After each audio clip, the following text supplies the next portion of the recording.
let me get this part out of the way. I know it's a big deal to many of you clones. And a big, big deal to Team Bake.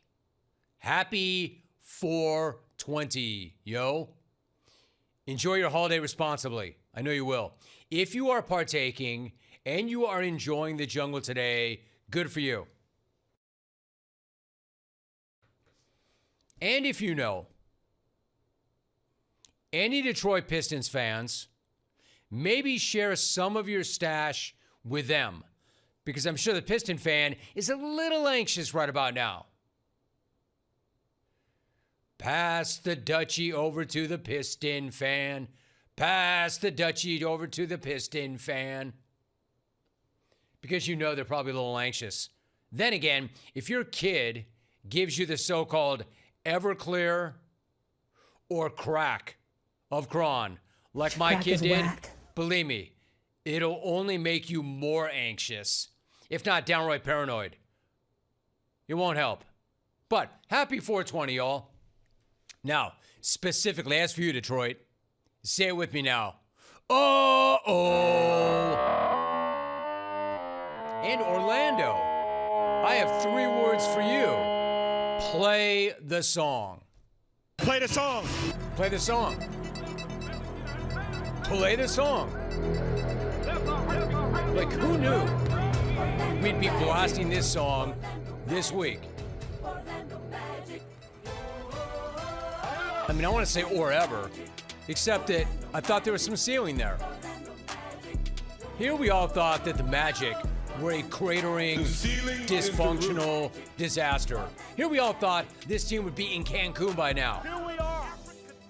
Here we all thought that Jamal Mosley would have gotten the Doug Collins treatment by now. I didn't even want to talk about the Magic last week, even though I love the Magic. The Magic are a great jungle team. I've been all about this group with Jalen Suggs and Paulo Banchero and Franz Wagner and Jamal Mosley. They've all been guests on this program. They've all been jungle guests. And I had them all on because I really did like this group. And I'm starting to like them again. I thought this group had sky-high ceiling and potential.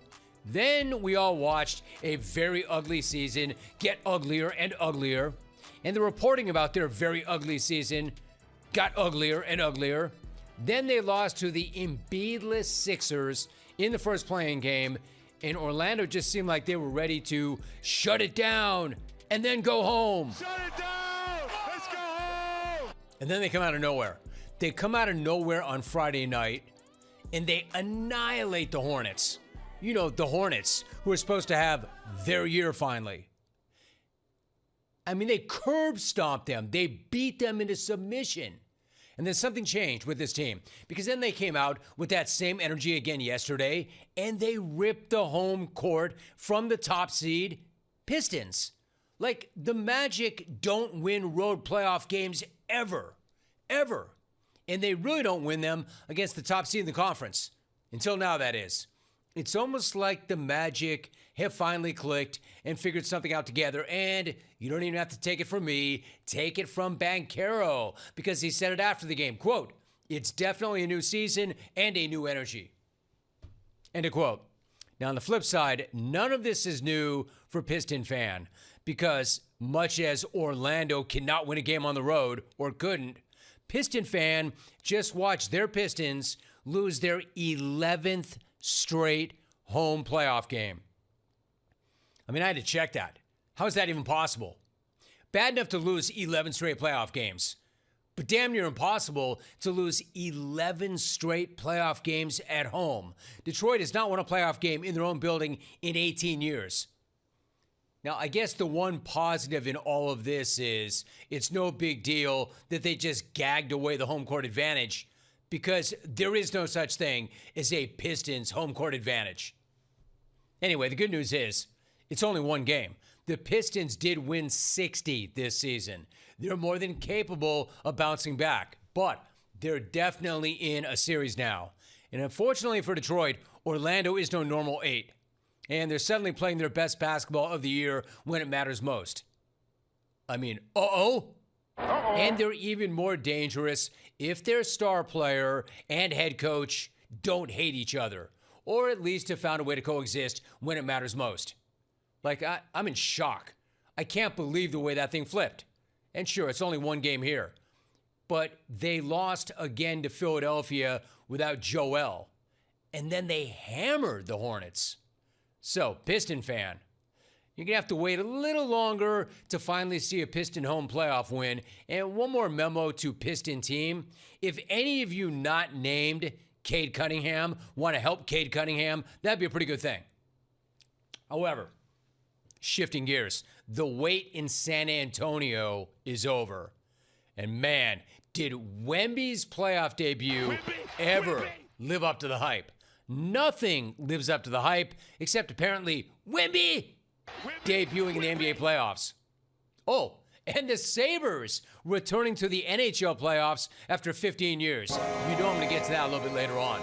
But you are welcome for the Jungle Karma Buffalo. Jungle Karma. Back to Wemby. Wemby. Doing Wemby things. The fact that it was his first playoff game changed absolutely nothing. This unicorn still looked like a unicorn. The freak of freaks was still a freak. And the Spurs were scary dominant, just as expected. Man, there's so much to like about the Spurs right now. But they are young, and they've not yet done it together. They have no playoff experience, so it was hard to know exactly what to expect from them in these playoffs. I think it's now safe to say we know exactly what we can expect from them in these playoffs. A damn scary team, led by an absolute monster who can do crazy AI-type things like this. Lavia over two outstretched arms. No, there goes Wembanyama. Took it off the glass, put it behind his back, trying to extend a 7-0 run. Spin it on Lavia. Wemby!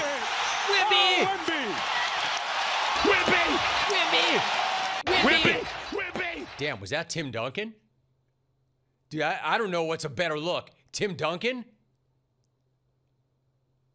Tim Duncan or Wemby going coast to coast and around the back. Duncan! This is incredible. If you're watching on the stream, dude, damn, Timmy, looking good. That's the best he's ever looked. That's definitely the most personality I've ever seen from him. Wemby! An easy 35 points for him last night. But it wasn't just Wemby. The whole Spurs team looked sharp and hungry and ready. Clearly, it's a unicorn, but it's not a one unicorn team. Well, it's a one unicorn team, but it's not a one-man team. In fact, you knew as soon as they rolled in with those custom black suits that they were all business yesterday. If you're watching the stream, these dudes are looking good, looking sharp. And we all know, look good, feel good, play good, get paid good. Sincerely not Dion, but rather Kelly Olynyk. Because that's who apparently had the idea for these custom suits. But it wasn't all rave reviews for his fashion sense, since he wound up getting roasted on the broadcast for checking into garbage time with ankle socks on. Check this dude. There is the golf sock wearing Olynyk. He does have socks on. He does have socks, but you know, he might go play a quick 9, carry the bag. Shot clock violation. Look like crap. Play even worse. Who cares, right? Although that was quite a look. That was quite a choice. But I'm not that worried about the footwear or the sock wear of a dude who played less than 1 minute of garbage time. I'm more concerned if anybody has seen my dude, Alex Hattie, and this dude, Kelly Olynyk, in the same room. Are we sure that Hattie and Olynyk are not the same guy? Do we know? Alex. I'm looking at Alex Hardy. But I'm seeing Olynyk. Anyway, you want to talk about a hard-working XR4TI crew. So just consider this for a minute. Our engineer also moonlights as a Cleveland Browns quarterback. The associate producer moonlights as a Spurs big man with golf socks. The executive producer moonlights as a vampire who can only go outside in the moonlight. And I don't know about the other two dudes because they turn their camera off. Their camera's broken. So what we have here is a bunch of multitaskers. Camera guy? Credit to all those dudes in the control room, and credit to Wemby for his incredibly impressive debut. And you know what? I've got to throw some credit LeGramps his way as well, because he earned it. That 41-year-old was sensational. Sensational on Saturday night. And the Rockets were delusional. Delusional on Saturday night. Delusional in thinking that they wouldn't miss Kevin Durant. I mean, how wild is that? The Lakers are playing their best ball of the entire season. Then they lose Luka and Austin Reeves almost simultaneously, so they're DOA. They've got no shot whatsoever. And then right before their game one against the Rockets, come to find out that KD smashed his knee into a teammate's knee, suffers a contusion, and cannot go. I mean, that's pretty wild. So, yes, they could have definitely used KD, and it had to be devastating for KD to play as well as he did this year and miss that game after playing in 78 games this year. But still, there is no excuse for the Rockets to get their asses beat on like that by the Lakers without Luka or Austin Reeves. That said, the Lakers did play a hell of a game. Farmer JJ coached a hell of a game. Credit to him. The Lake Show shot over 60% from the field, over 50% from beyond the arc. You know, you always say that. All LeBron needs, really, is the ball in his hands and a few lasers, or even one laser. And that's what they got. That's what he got. It was a freaking laser show in the crypt led by Luke freaking Kennard, if you need him. I mean, I've got nothing critical, really. Well, almost nothing critical to say about the Lakers today. But I think the Bronny playoff experience can be over now. I mean, the dude, unfortunately, was a deer in the headlights. There's no reason that he needs playoff minutes. I know LePops is a proud Pops. To hear LeBron tell it, those 4 minutes with Bronny on Saturday night may have been the crowning achievement of his GOAT career. There's a lot of crazy things that's been going on this year, you know, for me. I mean, I was on the floor with my son, like in a playoff game. That's probably the craziest thing that's ever happened to me in my career. It was just so cool to be out there with him and his brother and sister and his mom in the building and his grandma. You know, like, that's just insane. You know, like, my mom get to watch her son and her grandson during the playoffs. That's crazy. That is pretty crazy. You know what would have been awesome?